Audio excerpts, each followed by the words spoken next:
अस्सलाम वालेकुम मेरे दोस्तों, सज्जनों और बेलियों। डे 6 दूसरी पलटाई। आज टाइम है दूसरी मरतबा हम इसको पलटेंगे। हमने 3 तरीक़ों कंपोस्ट वाला प्रोसेस शुरू किया था और आज है छठा दिन।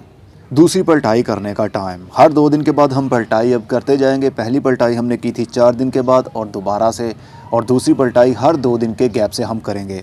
लेकिन बदकिस्मती से परसों जब मैंने इसका पायल खड़ा किया था यहाँ पर, और तकरीबन 4 से 5 घंटे के बाद ही ये गिर गया।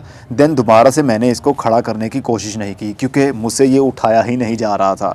तो मैंने ये तोड़ा इसके ऊपर डाल दिया ताकि जो नीचे कंपोस्ट है, जो पायल है, उसके अंदर से मॉइस्चर उड़ ना जाए। लेकिन मॉइस्चर नहीं उड़ा है और ना ही कल से सही तरीके से धूप निकल रही है। यहाँ लाहौर में बादल छाए हुए हैं। कहते हैं 7 दिन के बाद बारिशें भी शुरू हो जाएंगी और बहुत ज़्यादा ठंड बढ़ जाएगी। इसलिए अभी से कुछ करना पड़ेगा इसके लिए। चलिए इसकी पलटाई करते हैं।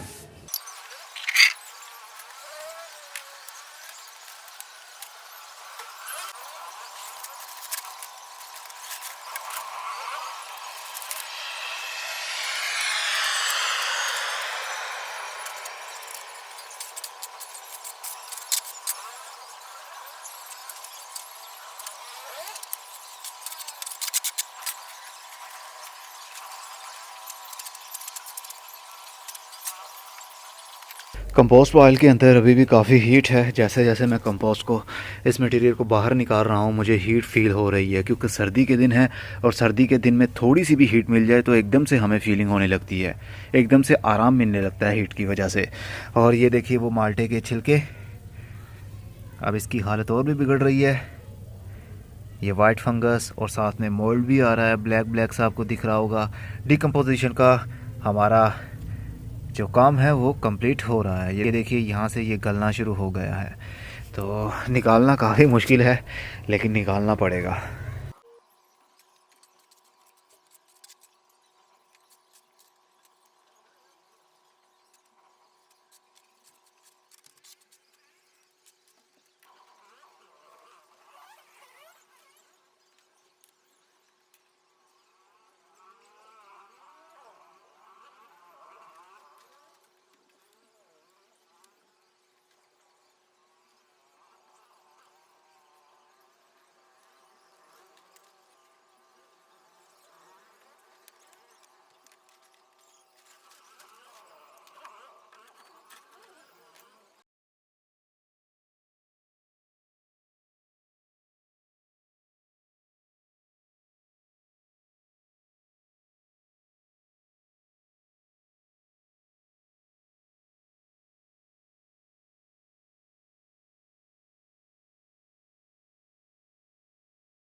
इसका ये वाला एरिया देखिए, ये ब्लैकिश हो रहा है, कुछ ब्राउन है और कुछ ब्लैक हो रहा है। इसका मतलब हीट की वजह से ये डिकम्पोज होना शुरू हो गया है। जब ये ब्लैक हो जाएगा सारे का सारा तो मतलब ये डिकम्पोज हो जाएगा।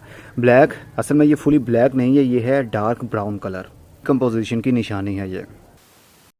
लीजिए जनाब, फिर से एक मरतबा इसने थका दिया मुझे, लेकिन इस बार आई थिंक ये सही ढेर बन गया है।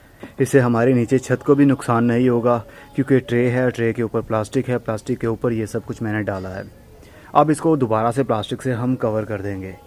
जाली वाला मेथड तो बहुत अच्छा था लेकिन क्या करें, हम सपोर्ट नहीं दे पाए उसको। जाली हमारी टेढ़ी मेढ़ी हो गई थी जिसकी वजह से अब उसके अंदर दोबारा से मटेरियल डालते तो वो फिर से ऐसे ही करता। अगर हम उसको दीवार की सपोर्ट भी दे देते तो फिर भी वो सही तरीके से खड़ी नहीं रह पाती। इसलिए जाली का किस्सा ही ख़त्म कर दिया मैंने। इसके अंदर अभी काफ़ी मॉइस्चर है।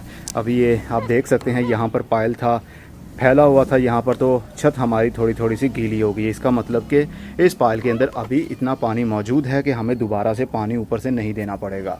अभी काफ़ी हीट है कंपोस्ट पायल में, अभी ये डिकम्पोज नहीं हुआ है। 18 से 20 दिन तो लग ही जाएंगे। हर वीडियो में इसी तरह आपको देखने में मिलेगा। कभी मैं पायल को बाहर निकालूंगा, कभी अंदर डालूंगा, तो ऐसे ही वीडियोस बनती जाएंगी। लेकिन मैं वीडियो बना के साथ में थक भी जाता हूँ क्योंकि कैमरा रिकॉर्डिंग सही कर रहा है, इसके ऊपर भी नज़र रखनी पड़ती है और साथ में काम के ऊपर भी फोकस देना पड़ता है। डबल माइंडेड हो जाता है इंसान। और टाइम भी काफ़ी लग जाता है। इसलिए मैं सोच रहा हूँ कि 18 दिन के बाद जब लास्ट वीडियो हो तब ही आपको मैं वीडियो बना के शेयर करूँ आपके साथ, क्योंकि बीच वाले जितने भी पार्ट्स आएंगे वो ऐसे ही होंगे। हमने कुछ भी न्यू चीज़ ऐड नहीं करनी, बस थोड़ा सा ऊपर नीचे करने के बाद दोबारा से ढेर लगा देना है, कवर कर देना है इसको प्लास्टिक से, लेकिन एयर टाइट नहीं करना। असल में हम पलटाई इसलिए कर रहे हैं ताकि एयरेशन सिस्टम बना रहे, इसके अंदर से स्मेल ना आए, इसके अंदर केचुए पैदा ना हो, इसके अंदर कीड़े पैदा ना हो।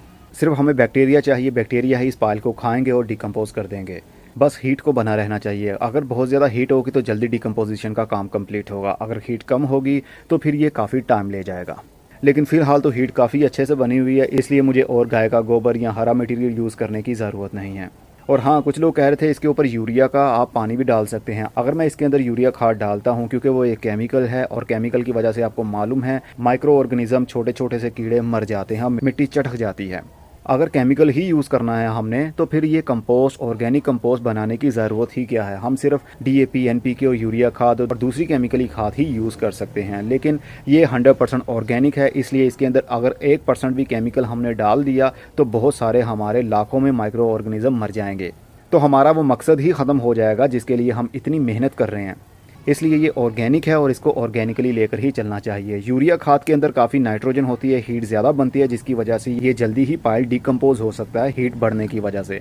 लेकिन केमिकल से मैं हीट बनाना नहीं चाहता, इसलिए ऑर्गेनिकली थोड़ा सा टाइम लग जाएगा, लेकिन 100% श्योर होगा कि ये ऑर्गेनिक ही है। अगर आपका कोई सवाल रह गया हो तो कमेंट बॉक्स में आप पूछ सकते हैं। और बीच वाले जितने भी पार्ट्स आएंगे, ये दूसरी पलटाई है, अभी 6 बार और भी हमने इनको पलटना है। 5 बार पलटने पर मैं वीडियो नहीं बनाऊंगा। 6ठी बार जब लास्ट पार्ट होगा, जब लास्ट इसको पाइल को खोलेंगे हम, तो ही वीडियो बना के आप लोगों के साथ शेयर कर दूंगा। तब तक हमारी कंपोस्ट भी तैयार हो जाएगी। अगर आप चाहते हैं कि मैं पार्ट्स की सूरत में वीडियो बनाऊं हर 2 दिन के बाद, इसी तरह थका देने वाला काम और साथ में वीडियो बनाना भी, तो आप यस टाइप कीजिए। अगर आप चाहते हैं कि लास्ट पार्ट एक मरतबा ही आपके साथ मैं शेयर करूँ तो आप नो लिख सकते हैं। जिनके वोट ज़्यादा होंगे उन्हीं की बात को माना जाएगा। अब मैं चलता हूँ, खुदा हाफिज़।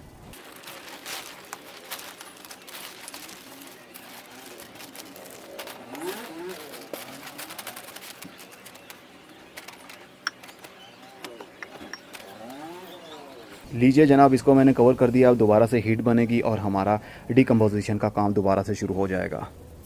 अब मैं चलता हूँ, खुदा हाफिज़।